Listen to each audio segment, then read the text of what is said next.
Hello అండి, బాగున్నారా? ఏంటి ఈరోజు ఎక్స్ట్రా సామాన్ చూపిస్తుంది, కూరగాయలు ఏం చూపిస్తలేదు అనుకుంటున్నారా? అవునండి, ఊక కూరగాయలే కదా, అందుకోసం ఈరోజు బగారన్నం ట్రై చేస్తున్నా. దానికోసం అయితే ఇదిగోండి పుదీనా తీసుకున్నాను, ఉల్లిగడ్డ, పచ్చిమిర్చి, కళ్యామాకు, కొంచెం కొత్తిమీర తీసుకున్నా.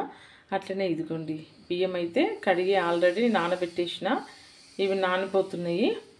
ఈ బగారన్నంలోకి వేసుకోవడం కోసం ఇదిగోండి నెయ్యి, కొంచెం నెయ్యి తీసుకున్నా.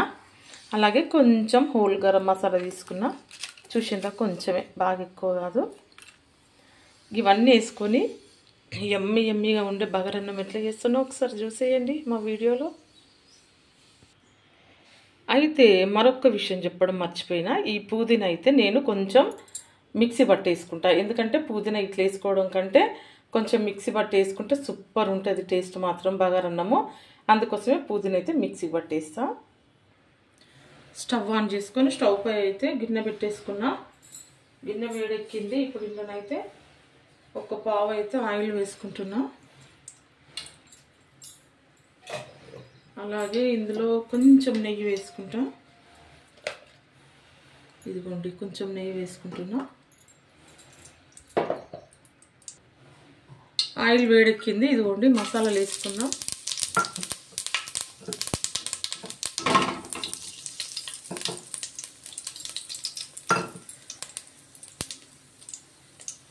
అలాగే పచ్చిమిర్చి, ఉల్లిగడ్డ,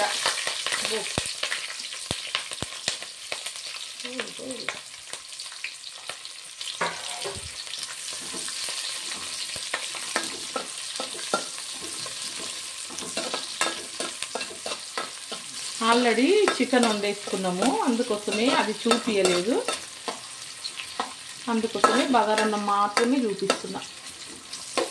ఇవి కొంచెం ఫ్రై అవ్వాలి.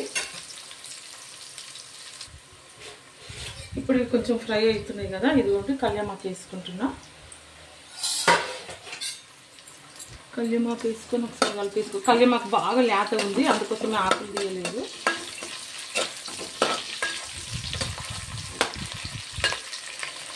అలాగే ఇప్పుడు ఇది దంచేసుకున్న పుదీనా కూడా వేసేసుకుంటున్నా.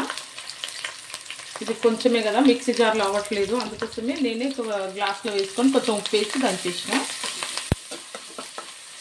ఇప్పుడు ఎప్పుడు బగారన్నం ఉన్నా ఇట్లనే దంచి వేసుకుంటాం మేమైతే. చాలా బాగుంటుంది, టేస్ట్ బాగుంటుంది, మంచి లైట్ గ్రీన్ కలర్ వస్తుంది రైస్ కూడా.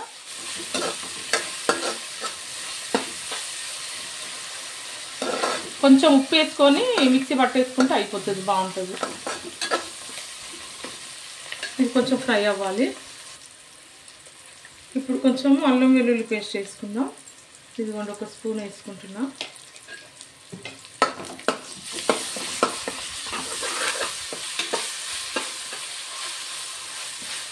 గంట సౌండ్ కాకుండా కలపాలని మాకు ట్రై చేస్తాను, కానీ కొంచెం అయినా సౌండ్ వచ్చేస్తుంది. ఇదిగోండి, అంటే రైస్ ఒక హాఫ్ కేజీ వరకే, అందుకోసమే కొంచెం తక్కువే తీసుకున్న ఆయిల్. ఆల్రెడీ మళ్ళీ కర్రీలో కూడా ఎక్కువనే ఉంటుంది కదా ఆయిల్, అందుకోసమే. ఇప్పుడు అల్లం ఎల్లిగడ్డ కూడా కొంచెం పచ్చి వాసన పోవాలి.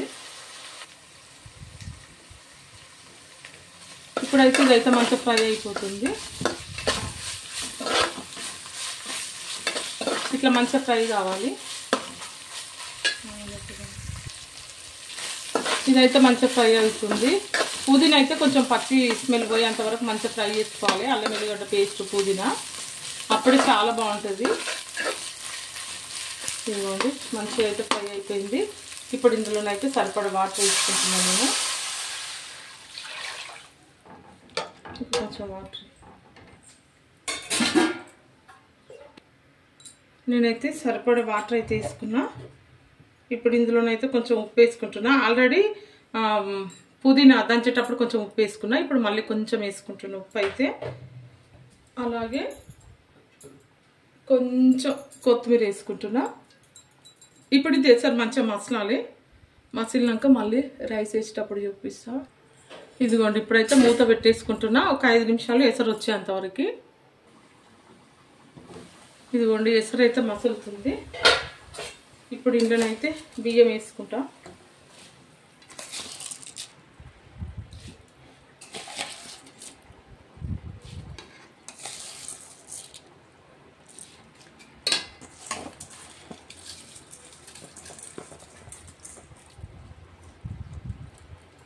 రైస్ అయితే మొత్తం వేసేసుకుందాం.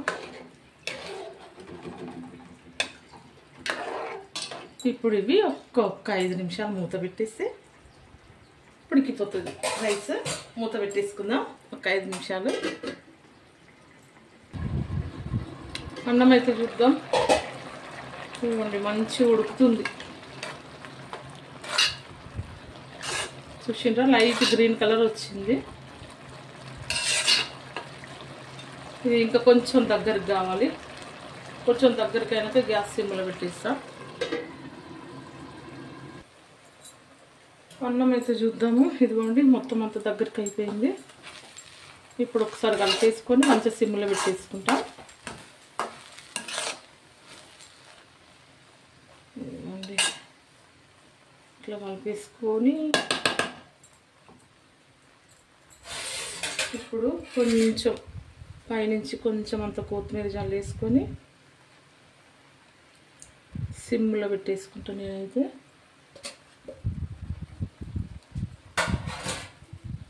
ఇదిగోండి ఇట్లా మూత పెట్టేసుకుంటా ఒక 2 నిమిషాల వరకు.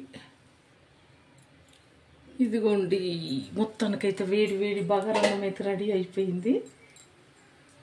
మంచిగా ఉడికిపోయింది. సూపర్ వచ్చింది రైస్ అయితే. ఇప్పుడు ఇదైతే ఒక ప్లేట్లో పెట్టి చూపించేస్తాను మీకైతే. ఇదిగోండి మొత్తానికైతే బగారన్నం చేసేసిన. అట్లనే మా ఇంట్లో ఉన్న గోంగూర చికెన్ చూసిండ్రా, ఎమ్మిగా ఉంది. చికెన్ బగారా రైస్, కర్రీ ఉందని నేనైతే రైస్ చేసిన. మీకు కూడా ఇంట్లో ఇట్లా కర్రీ వండిపోతే నేను చెప్పినట్టుగా సూపర్గా ఇట్లా బగారన్నం చేసుకొని ఆ కర్రీతో తినేసేయండి. సూపర్గా ఉంటుంది. ఈ బగారన్నం వీడియో మీకు నచ్చినట్లయితే లైక్, షేర్, సబ్స్క్రైబ్. ఓకే అండి, బాయ్.